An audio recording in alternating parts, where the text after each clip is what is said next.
আজ বানাবো সন্ধ্যাবেলায় খাওয়ার মতো একটা স্ন্যাক্সের রেসিপি। বৃষ্টি পড়ছে দেখলাম, তাই ভাবলাম পেঁয়াজটা কুচিয়ে নিই।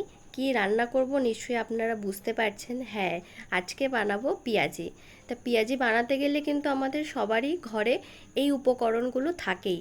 যেরকম পেঁয়াজ তো নর্মালি থাকেই সবার বাড়িতে, হলুদ নুন এগুলো দিয়েই খুব অল্প সময়ের মধ্যে কিন্তু এই রেসিপিটা বানানো যাবে। তাই জন্য পেঁয়াজ কেটেছি, একটু আলু নিয়েছি আর কাঁচা লঙ্কা। এবার দেখুন হলুদ দিলাম, নুন, একটু কর্নফ্লাওয়ার দিয়ে নিলাম। এবার একটু বেসন দিয়ে ভালো করে পেঁয়াজিটাকে ম্যারিনেট করে কিছুক্ষণের জন্য রেখে দেবো।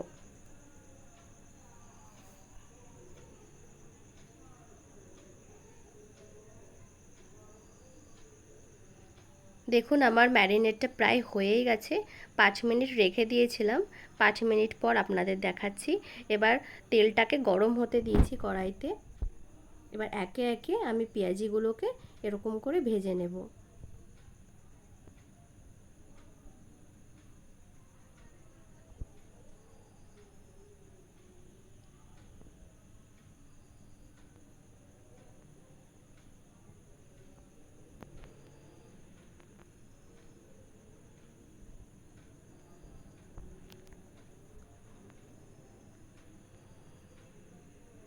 দেখুন কেমন লাল লাল করে অর্ধেক ভাজা আমার হয়ে গেছে।